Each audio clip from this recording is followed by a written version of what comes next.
Selamat pagi Bapak Ibu Saudara sekalian. Saya mau mengingatkan lagi bahwa ada 2 undangan Natal yang tersedia di depan. Jadi ini bukan tiket, ini undangan, artinya everyone's invited. Jadi tidak ada biaya apapun, ambil sebanyak-banyaknya untuk 2 kali Natal, yang satu di West ini tanggal 7, 2 minggu lagi, dan satunya tanggal 14 yang ada di East. Ajak untuk saudara, teman, dan semuanya untuk bisa menikmati perayaan Natal bersama. Saya berada di dalam keluarga dalam ICA ini sudah cukup lama. Ya, mulai tahun 2004 atau 2005 gitu ya. Jadi sudah 20 tahun di sini dan melihat adanya banyak sekali yang Tuhan kerjakan di dalam gereja ICA ini, yang dimana sungguh nyata dalam kasih-Nya, di dalam karunia-Nya yang membuat gereja ICA ini tetap ada dan seterusnya juga akan semakin ada bersama dengan jemaat yang ada bersama-sama saat ini. Kita masih ada di dalam seri yang sama, di dalam minggu yang kedua dalam seri Sukacita, tapi sebelumnya kita akan berdoa terlebih dahulu. Bapa Surgawi, kami mengucap syukur untuk kasih setia-Mu, untuk kami bisa berada di tempat ini semua adalah karena anugerah-Mu. Dan kami mau mendengarkan kebenaran firman-Mu pada pagi hari ini. Kiranya Tuhan Kau lembutkan hati kami, untuk kami dapat menerima benih kebenaran firman-Mu yang akan ditaburkan untuk setiap kami mendengar dan akan berbuah dalam kehidupan kami, dan membawa kemuliaan bagi nama-Mu. Dalam nama Tuhan Yesus kami berdoa dan mengucap syukur. Amin. Saudara, nama saya Anton Hinadi, saya salah satu anggota dari tim pengkhotbah yang ada di ICA ini. Dan kalau saudara lihat tadi worship team itu semuanya ada yang hijau, saya juga hijau, tapi gak janjian saya mau nyanyi, saya gak janji. Karena saya gak bisa nyanyi. Ya, mungkin kebetulan aja warnanya pas hari ini sama. Jadi kalau saudara meminta saya untuk menyanyi, beli kaset saya dulu di apotek ya, saya bisa rekaman di situ. Oke, kita lihat di dalam latar belakang surat ini ditulis, yaitu di dalam surat Filipi. Jadi kita membahas beberapa minggu ini di dalam kitab Filipi, yaitu bahwa Paulus menulis surat ini dari penjara. Kita tahu kalau penjara itu bukan suatu tempat yang menyenangkan. Tetapi di dalam kesesakannya, di dalam ketidaknyamannya, Paulus menulis surat kepada jemaat Filipi ini dengan mengandung sebuah pesan, yaitu tetap bersukacita. Sesuatu memberikan penghiburan, sesuatu yang memberikan nasihat, penguatan, agar jemaat di Filipi itu tetap kuat untuk tetap bertahan di dalam menghadapi tekanan, baik yang dari dalam maupun yang dari luar. Itulah sebabnya surat Filipi ini dikenal sebagai surat sukacita dari penjara. Dan kota Filipi ini adalah salah satu kota yang penting di Makedonia, yaitu yang ada di Yunani Utara saat ini. Didirikan oleh Raja Filipus II, yaitu ayah dari Alexander Agung. Kemudian dijadikan koloni oleh Romawi, oleh Kaisar Agustus setelah kemenangan perang mereka di tahun 42. Setelah Masehi. Jemaat Filipi ini didirikan oleh Paulus pada perjalanan misinya yang kedua dan merupakan jemaat pertama yang ada di Eropa. Ya, ketika Paulus menulis kepada jemaat yang setia ini, karena jemaat ini mulai terancam oleh perpecahan secara internal dan juga ada tekanan secara eksternal. Dan Paulus memberikan sebuah nasihat yang sangat penting dalam jemaat Filipi, yang juga sangat relevan di dalam kehidupan kita sebagai orang percaya di dalam gereja Tuhan. Ya. Saudara, kalau saudara melihat sebuah bangunan gitu ya, tentunya bangunan itu kelihatannya bagus, kelihatan megah, kelihatan wah begitu. Itu yang tampak, yang saudara lihat dari luar. Apa yang kelihatan besar, yang kelihatan mewah, yang kelihatan kuat, itu sebenarnya ditopang oleh sesuatu yang tidak kelihatan, yang ada di bawah tanah, yang namanya fondasi. Jadi di dalam sebuah bangunan itu fondasi merupakan sesuatu yang sangat penting. Sesuatu yang tidak bisa tidak diperhatikan dengan serius. Karena apa? Karena sebuah bangunan apapun yang didirikan di atasnya tergantung apa yang ada di dalamnya. Semakin fondasi itu dibuat dengan kuat, semakin kokohlah bangunan itu yang ada di atasnya. Dan untuk membangun sebuah fondasi, itu biasanya memerlukan 15% sampai 20% dari seluruh total anggaran yang ada. Dan dibutuhkan waktu yang juga cukup lama kalau bangunannya itu bangunan yang bertingkat tinggi. Kalau saudara lihat, kalau saudara pulang itu, kan sekarang ada pembangunan apartemen baru yang ada di halaman parkir yang di Pakuwon Mall ini. Itu dia mengerjakan untuk fondasinya saja, untuk bangunan yang bertingkat itu sudah cukup lama dan itu menghabiskan biaya juga tidak sedikit. Tapi itu harus dilakukan agar bangunan apartemen nanti yang dibangun dengan berapa puluh lantai akan tetap berdiri dengan kokoh.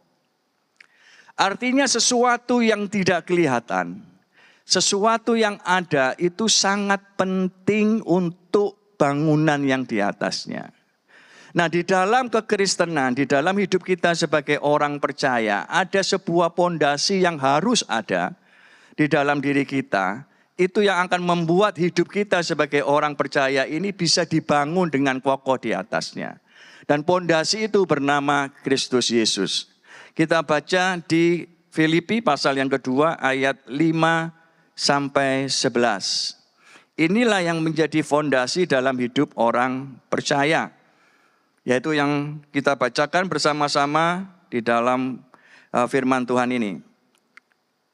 Hendaklah kamu dalam hidupmu bersama menaruh pikiran dan perasaan yang terdapat juga di dalam Kristus Yesus.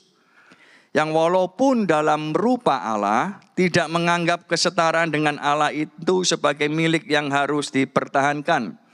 Melainkan telah mengosongkan dirinya sendiri dan mengambil rupa seorang hamba dan menjadi sama dengan manusia. Dan dalam keadaan sebagai manusia, ia telah merendahkan dirinya dan taat sampai mati, bahkan sampai mati di kayu salib. Itulah sebabnya Allah sangat meninggikan dia dan mengaruniakan kepadanya nama di atas segala nama. Supaya nama Yesus bertekuk lutut segala yang ada di langit dan yang ada di atas bumi dan yang ada di bawah bumi. Dan segala lidah mengaku Yesus Kristus adalah Tuhan bagi kemuliaan Allah Bapa. Ini adalah fondasi dalam kehidupan kita sebagai orang percaya. Yang dimana hidup kita dibangun di atasnya. Hidup kita sebagai orang percaya diubahkan melalui ketaatan serta kerendahan hati Kristus Yesus di kayu salib. Dengan kata lain, kehidupan kita sebagai orang percaya dimulai dengan kehidupan ketaatan dan kerendahan hati daripada Kristus Yesus. Tidak dengan cara yang lain. Itulah sebabnya kita ini hidup di dalam anugerah Allah. Kenapa disebut anugerah? Karena itu semuanya dilakukan oleh Yesus. Bukan karena kemampuan dan kepintaran atau apa yang kita punyai. Semuanya adalah karena karya Kristus. Ada 3 hal di dalam yang utama di dalam Kristus Yesus. Yang pertama adalah merendahkan diri. Dikatakan bahwa Kristus dalam rupa Allah. Dengan kata lain bahwa ini adalah menunjukkan status ilahi daripada Kristus yang hakikatnya setara dengan Allah. Tetapi tidak mempertahankan hak ilahinya demi saudara dan saya dan semua orang manusia yang ada di dunia ini. Yaitu di dalam kasih-Nya. Dia rela meninggalkan tahtanya yang ada di surga untuk turun ke bumi. Dia seorang pencipta untuk datang kepada dalam ciptaannya demi saudara dan saya dan semua orang karena kasih-Nya. Dan yang kedua di dalam hal utama adalah dia mengosongkan dirinya. Yaitu bukan karena kehilangan keilahian, melainkan menanggalkan hak dan kemuliaannya untuk menjadi hamba. Ketika Yesus sebagai raja di atas segala raja, sebagai pencipta yang bertata di surga. Dia datang ke dunia ini bukan sebagai penguasa, bukan datang sebagai raja, melainkan dia datang sebagai hamba. Saudara, kalau kita tahu terminologi hamba itu adalah seseorang yang melayani, bukan dilayani. Ini adalah sebuah teladan contoh yang dimana menunjukkan bahwa Tuhan kita, yaitu Raja kita, adalah datang ke dunia ini bukan untuk dilayani, melainkan untuk melayani. Sebuah demonstrasi kerendahan hati yang sangat luar biasa. Tidak ada yang lain daripada siapapun yang ada di dunia ini, ajaran apapun yang sama seperti Tuhan kita, Yesus Kristus. Dan hal yang ketiga dari yang utama di dalam Kristus adalah ketaatan. Dikatakan bahwa ia taat sampai mati, bahkan sampai mati di kayu salib. Tuhan Yesus tahu bahwa tujuannya datang ke dunia ini hanya satu, yaitu untuk mati di kayu salib. Hal inilah yang membedakan kekristenan dengan agama yang lain. Kalau agama lain adalah bagaimana berupaya nabinya atau siapapun yang dianggap suci adalah berupaya untuk dari bumi ini naik ke surga. Tetapi Tuhan kita yang dari surga turun ke bumi, tujuannya adalah untuk mati. Yang satunya kepingin naik ke surga untuk hidup selamanya, yang kita yang telah hidup selamanya datang ke dunia untuk mati.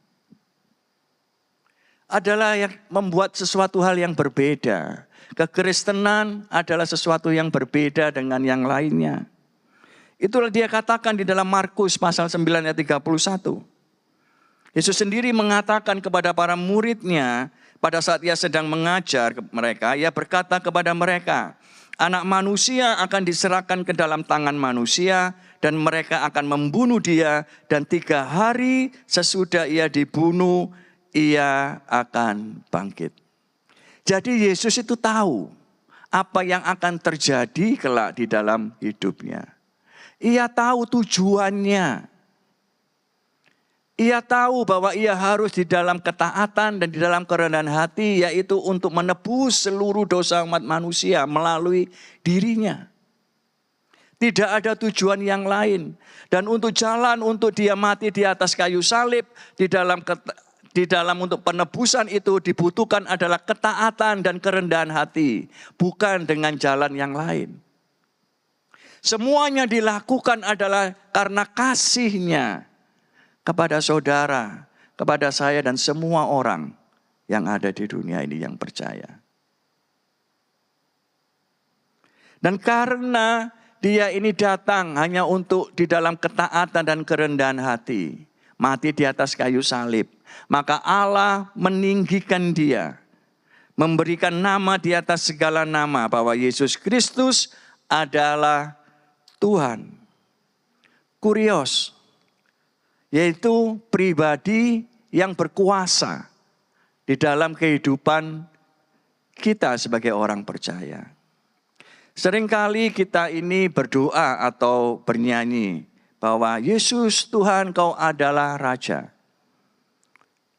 Dalam pengertian sebenarnya adalah bahwa Yesus Kau adalah Tuhan, pemilik segala sesuatu yang ada di dalam hidup saya.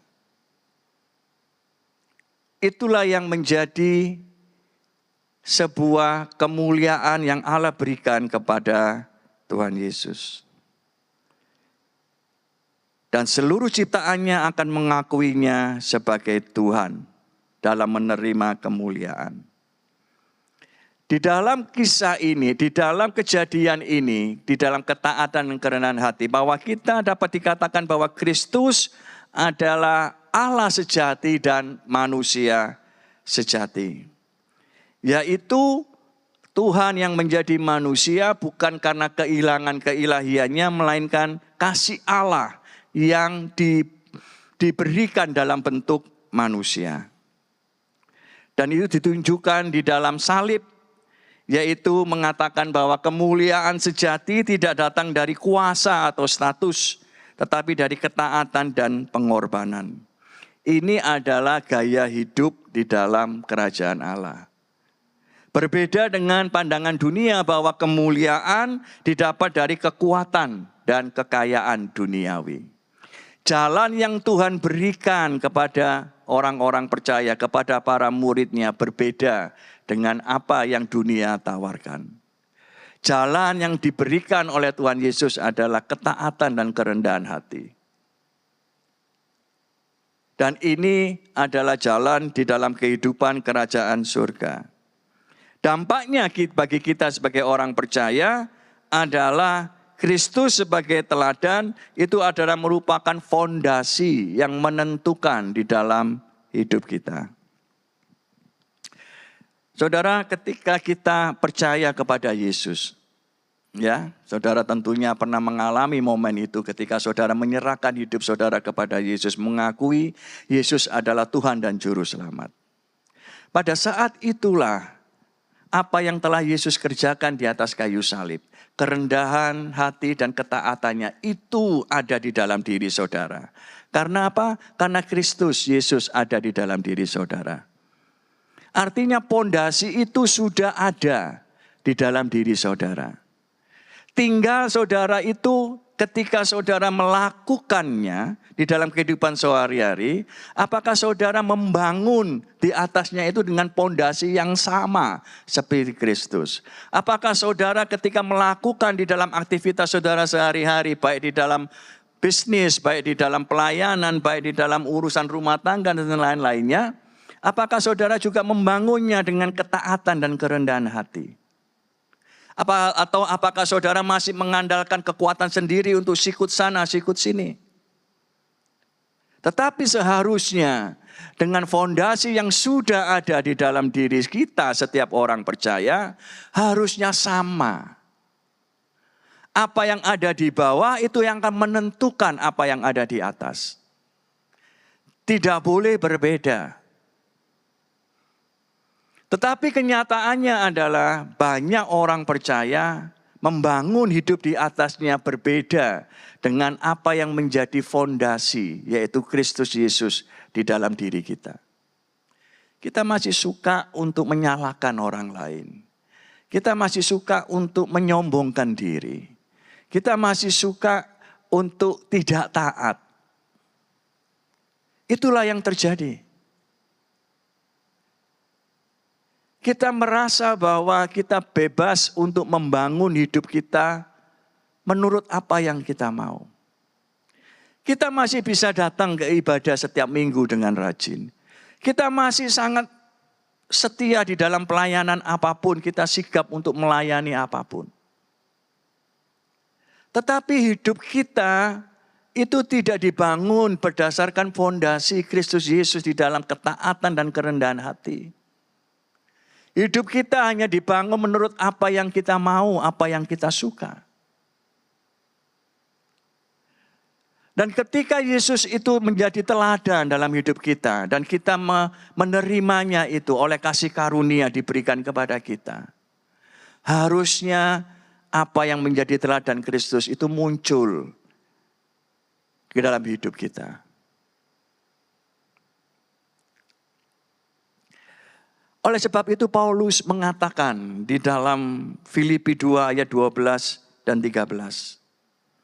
Hai saudara-saudaraku yang kekasih, kamu senantiasa taat. Ini artinya jemaat yang telah menerima Kristus Yesus sebagai Tuhan dan Juru Selamatnya. Dan juga bicara kepada kita semua sebagai gerejanya Tuhan pada hari ini. Karena itu tetaplah kerjakan keselamatanmu dengan takut dan gentar. Bukan saja seperti waktu aku masih hadir, tetapi terlebihlah pula sekarang waktu aku tidak hadir. Karena Allah lah yang mengerjakan di dalam kamu, baik kemauan maupun pekerjaan menurut kerelaannya. Artinya bahwa setelah orang percaya diubahkan melalui salib Kristus yang menjadi fondasi di dalam hidupnya, bahwa orang itu bekerja, itu karena Allah yang di dalam dirinya itu yang bekerja. Orang percaya akan bergerak menurut apa yang Allah kerjakan dalam diri orang, di dalam diri kita. Jadi kita sebagai orang percaya tidak bergerak menurut apa yang kita mau. Kata kerjakanlah keselamatanmu dengan takut dan gentar. Itu bukan bahwa manusia itu harus melakukan segala sesuatu yang baik agar supaya keselamatan itu tidak hilang. Kalau orang hanya dilihat dari performa, dari apa yang dia lakukan, untuk menjaga keselamatannya untuk supaya tidak hilang, orang itu akan hidup di dalam kelelahan dan akan sia-sia. Kenapa? Karena apa yang manusia kerjakan tidak akan pernah mencapai standar Allah yang sempurna di matanya. Tidak akan pernah bisa. Tetapi kalau kita sebagai orang yang telah ada di dalam Kristus, membiarkan diri kita itu dipimpin oleh Allah yang bekerja dalam diri kita, maka kita bisa meyakinkan diri bahwa apa yang Tuhan kehendaki itulah yang akan kita kerjakan. Jadi bicara kerjakanlah keselamatanmu dengan takut dan gentar itu adalah sebagai ungkapan rasa syukur kita yang karena mendapatkan kasih karunia keselamatan, maka kita menghargai anugerah itu dengan kita hidup sesuai apa yang Tuhan kehendaki. Dengan kita hidup dengan teladan Kristus yang ada di dalam diri kita. Bukan taken for granted about His grace. Kita tidak menyia-nyiakan kasih karunia. Melainkan karena kita sudah mendapatkan kasih karunia ini, kita hidupnya harus dengan ucapan syukur. Hidup kita itu harus berbeda dengan orang-orang dunia. Bukan karena kita takut dihukum kalau kita tidak melakukan apa yang Tuhan kehendaki. Tuhan kita bukan Allah yang jahat. Tetapi kita menyadari sebagai ungkapan rasa syukur kita. Untuk kita melakukan. Karena kita mengasihi, karena kita menghormati Tuhan kita yang telah mati bagi kita. Untuk kita melakukannya apa yang Tuhan kehendaki. Bukan karena kita sudah ada di dalam Kristus kemudian kita bebas melakukan apa yang kita mau. Bukan. Rasul Paulus mengingatkan kepada jemaat di Filipi, tetap kerjakanlah keselamatanmu. Artinya sebagai ungkapan rasa syukur kau tetaplah hidup setia. Karena anugerah yang Tuhan berikan itu mahal. Mahal kenapa? Karena dibeli dengan darah Kristus yang mulia. Harus menghargai sesuatu yang Tuhan berikan. Dan itu juga bicara kepada kita. Sekarang adalah waktu untuk Tuhan menunjukkan kepada kita untuk kita renungkan. Selama ini hidup apa yang kita bangun di atas fondasi Kristus Yesus? Apakah kita menghargai karunia, menghargai anugerah yang Tuhan berikan kepada kita?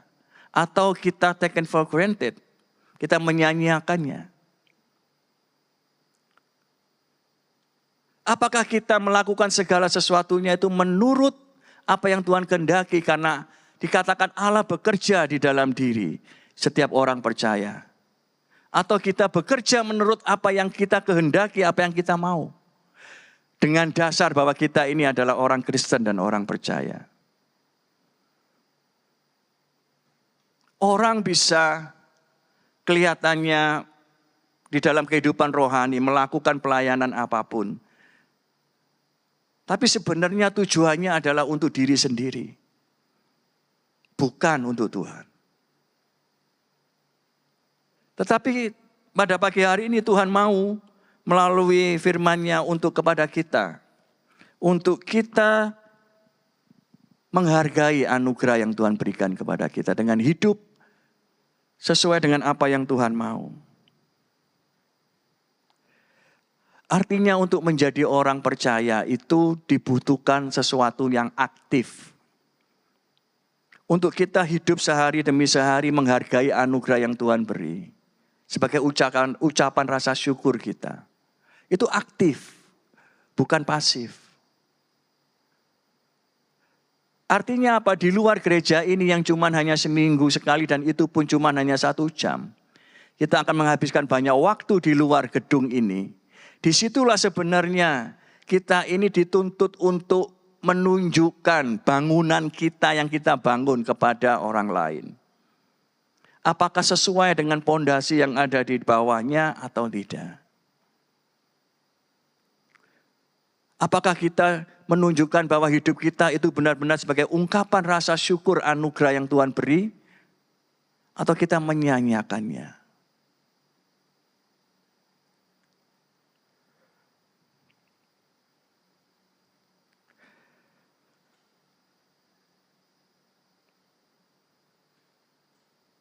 Dikarenakan Kristus telah menjadi fondasi hidup kita dan bekerja dalam kita, maka sebagai individu yang sudah diubahkan oleh Kristus, kita tidak dapat hidup sendiri.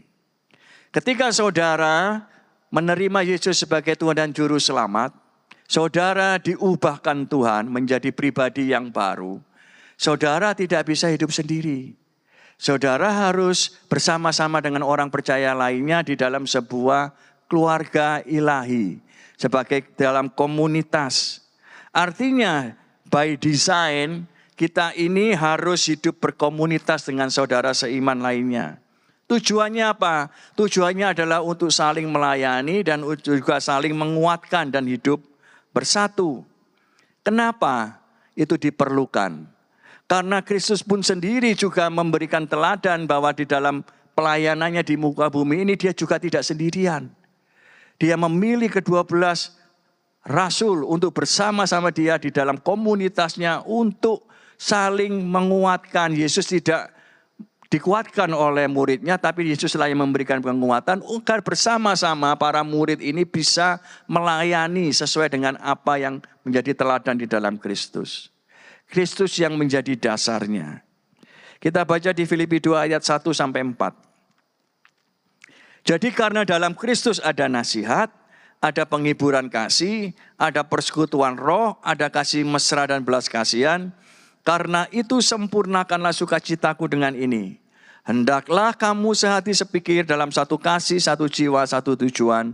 Dengan tidak mencari kepentingan sendiri atau pujian yang sia-sia. Sebaliknya hendaklah yang rendah hati yang seorang menganggap yang lain lebih utama daripada dirinya sendiri. Dan janganlah tiap-tiap orang hanya memperhatikan kepentingannya sendiri, tapi kepentingan orang lain juga. Ini adalah komunitas orang percaya. Yang dimana Rasul Paulus memberikan nasihat ketika kita individu yang sudah diubahkan oleh Kristus.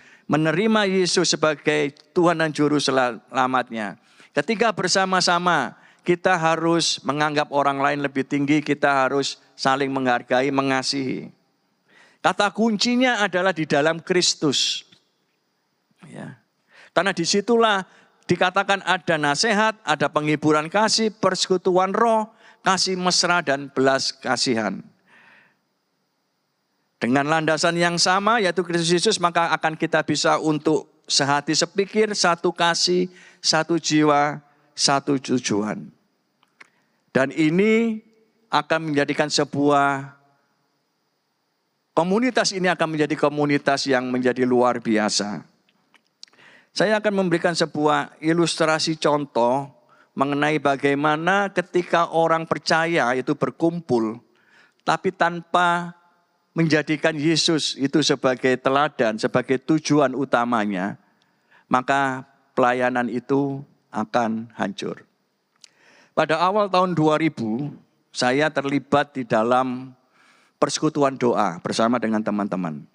Kami mengadakan persekutuan doa itu setiap hari Minggu di Tunjungan Plaza, lantai 3. Tunjungan Plaza 3, lantai 6, setiap minggu. Persekutuan doa interdenominasi. Dan persekutuan doa itu diberkati Tuhan dalam hal artinya setiap kali persekutuan doa itu didatangi oleh banyak anak-anak Tuhan. Persekutuan doa itu berkembang.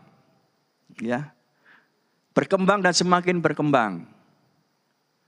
Dan karena melihat banyaknya orang yang datang, Akhirnya ada beberapa teman sesama pengurus merasa, oh artinya kita ini harus buka gereja.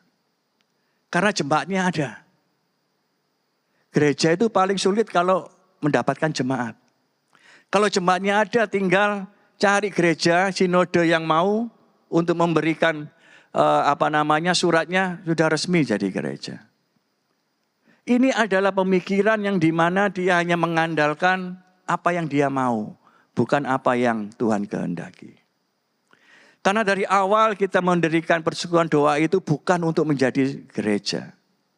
Tetapi kita memberikan sebuah tempat hari yang dimana di luar hari Minggu untuk orang-orang percaya ini bisa berkumpul bersama untuk bisa menikmati makanan rohani.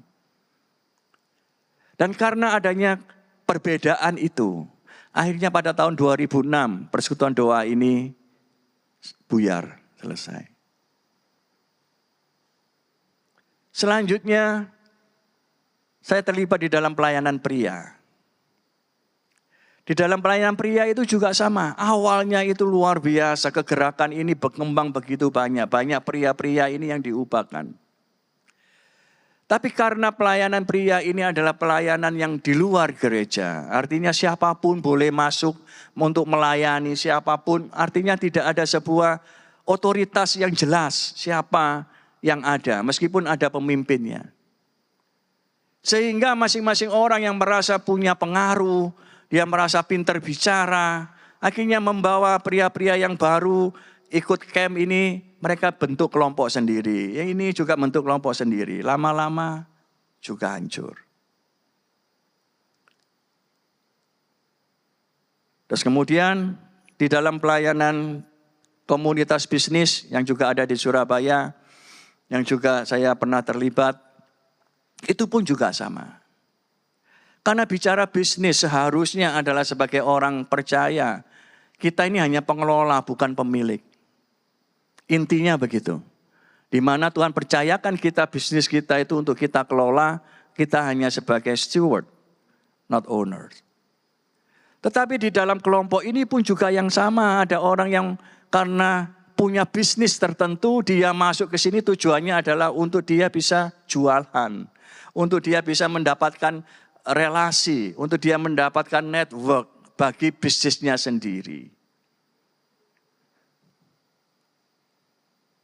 Inilah yang terjadi ketika komunitas, kumpulan orang percaya hanya mengandalkan diri sendiri tanpa mengandalkan Tuhan.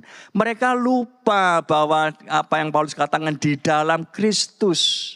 Kamu harus sehati, sepikir. Kuncinya itu di dalam Kristus yang menjadi teladan. Di dalam ketaatan dan kerendahan hati yang harusnya ada di dalam diri setiap orang percaya. Tapi mereka tidak membangun bangunan di atasnya seturut dengan pondasi yang sudah ada. Di dalam gereja juga sama. Ketika berkumpul di dalam sebuah ministry di dalam gereja, pasti akan terjadi gesekan. Itu lumrah. Bagaimana ketika menghadapi gesekan itu adalah dengan mengingat bahwa di dalam Kristus. Kristuslah yang menjadi dasar, bukan ego kita. Justru karena melalui perkumpulan orang-orang percaya ini, kita ini saling dibangun satu sama lain. Tetapi tetap di dalam satu kesatuan, yaitu kasih Kristus yang menjadi pengikat utama. Dan selanjutnya bahwa kita dipanggil untuk menjadi taat dan menjadi terang. Di dalam ayat 14 dan 15. Lakukanlah segala sesuatu dengan tidak bersungut-sungut dan berbantah-bantahan. Supaya kamu tiada beraib dan tiada bernoda. Sebagai anak-anak Allah yang tidak bercela di tengah-tengah angkatan yang bengkok hatinya dan yang sesat ini. Sehingga kamu bercahaya di antara mereka seperti bintang-bintang di dunia. Tujuan akhir adalah kita sebagai orang percaya dipanggil untuk taat dan menjadi terang di dunia. Yang penuh dengan mencari kesalahan orang lain dan menampilkan diri sendiri. Saudara, kalau saudara lihat berita, apakah di Detikcom atau di Kompas itu ya, atau berita yang lain, selalu penuh dengan berita orang yang bertikai satu sama lain, orang yang mencari kesalahan satu sama lain.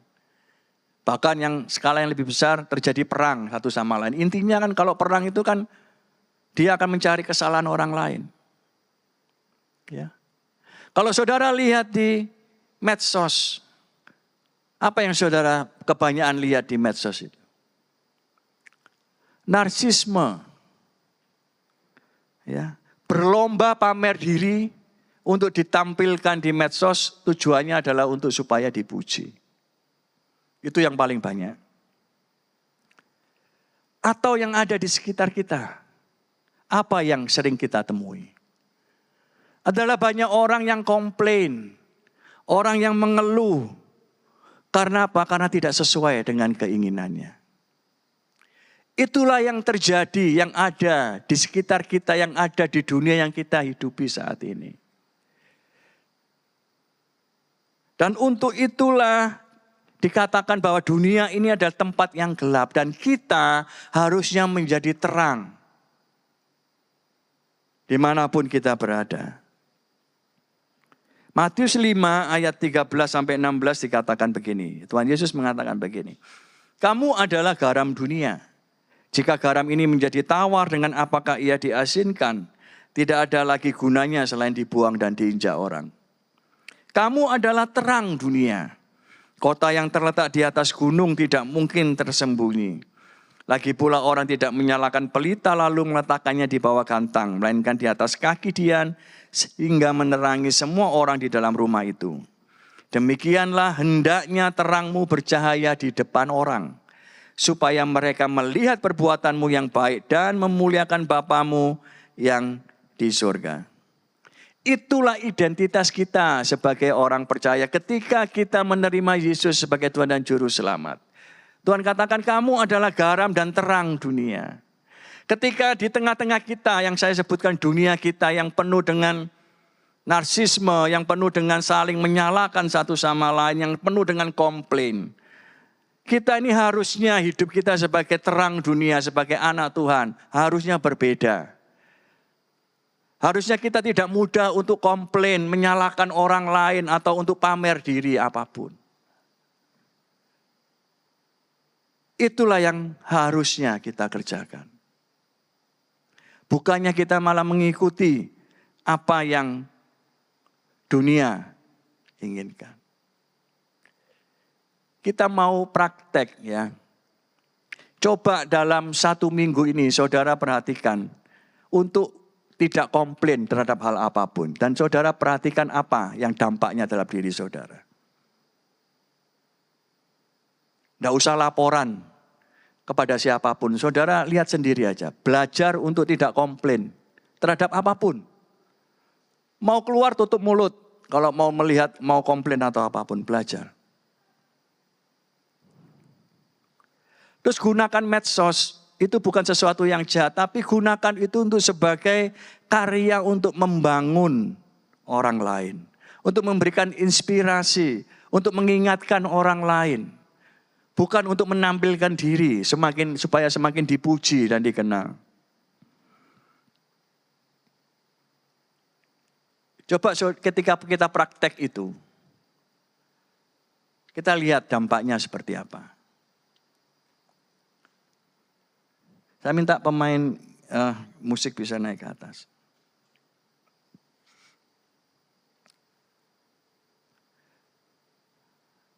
Ketika kita membangun hidup kita, sebenarnya Tuhan memiliki sebuah tujuan. Agar bangunan yang kita dirikan, itu selaras sesuai dengan fondasi yang sudah ada, yaitu di dalam Kristus Yesus. Hidup yang dibangun di dalam ketaatan dan kerendahan hati, sama seperti Kristus. Tuhan tidak menghendaki kita membangun dengan kekuatan kita sendiri. Ego kita, apa yang kita mau. Bukan. Jalan yang Tuhan berikan dalam kehidupan setiap orang percaya, jalan kerajaan surga, hanya bisa dilewati dengan ketaatan dan kerendahan hati, bukan jalan yang lain. Dan puji Tuhannya kita melakukan untuk jalan di dalam ketaatan dan kerendahan hati, karena kita diberikan penolong, yaitu Roh Kudus yang mampu, yang memampukan kita untuk kita menjalaninya, bukan dengan kekuatan sendiri. Tapi seringkali kita berjalan menurut apa yang kita mau, menurut kita apa yang terbaik, bukan menurut apa yang Tuhan mau. Kita hidup di tengah dunia yang mudah sekali untuk menarik kita untuk sama seperti dunia. Dunia komplain, kita juga senang komplain, mengeluh, menyalahkan orang lain, suka pamer diri.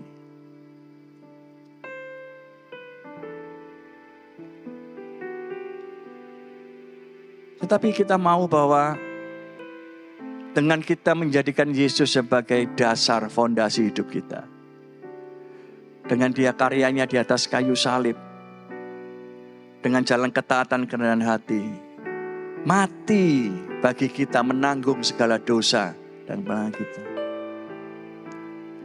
Harusnya kita yang sudah dibeli dengan darahnya, yang ditebus, artinya kita sudah menjadi miliknya.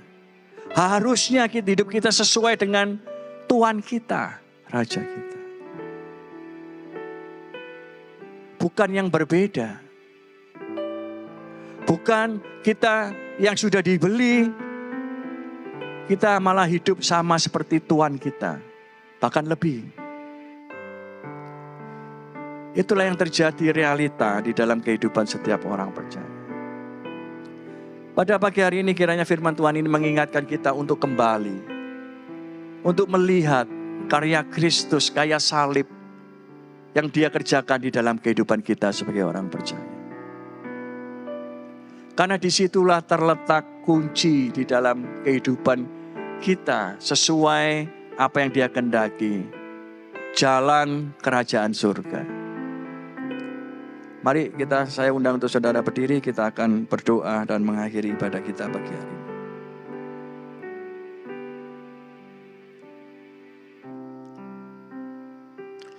Bapa Surgawi, kami sudah mendengar firman-Mu. Kau mengingatkan kami bahwa Kau Yesus adalah fondasi dalam kehidupan kami. Karya-Mu di atas kayu salib, dengan Kau mati bagi kami di atas kayu salib dengan menebus dosa kami. Memberikan sebuah harapan dan memberikan perubahan dalam hidup kami. Kau ubahkan menjadi baru. Untuk kami dalam hidup kami sehari-hari, kami mau membangun dengan dasar Kristus Yesus. Hidup di dalam kerajaan Allah, di dalam ketaatan dan kerendahan hati. Kiranya Tuhan Kau ampuni kami, selama ini kami hidup menurut apa yang kami mau. Menurut apa yang kami suka. Bukan menurut Engkau. Kiranya Tuhan Kau yang telah bekerja di dalam diri kami, untuk semakin Kau berikan kekuatan, untuk kami dapat melangkah seturut apa yang menjadi kehendak-Mu. Kami mau belajar Tuhan untuk mengucap syukur atas anugerah-Mu yang sudah Kau berikan kepada kami. Kami mau untuk tidak taken for granted. Kami tidak mau menyia-nyiakan anugerah-Mu yang begitu besar yang Kau berikan kepada kami. Kami mau mensyukuri itu setiap hari, setiap saat. Dengan kami hidup di dalam kebenaran-Mu. Sebagai rasa ungkapan, rasa hormat dan rasa kasih kami kepada-Mu. Terima kasih Bapa. Angkat kedua tangan saudara, kita akan terima berkat Tuhan. Saudara pulanglah di dalam kasih-Nya yang begitu besar. Yang menyertai-Mu, yang memampukan-Mu untuk engkau dapat hidup, membangun hidup-Mu di atas fondasi yang benar. Dengan bangunan yang kokoh, bangunan yang kuat, yang seturut dengan apa yang menjadi kehendak Tuhan. Yang dimana Tuhan yang bekerja di dalam-Mu memampukan-Mu untuk melakukannya. Di dalam persekutuan dengan putranya, juga dengan Roh Kudus melalui hari ini dan sampai selama kedatangan Tuhan Yesus. Semua yang sudah terima berkat Tuhan sama-sama katakan amin. Tuhan Yesus memberkati.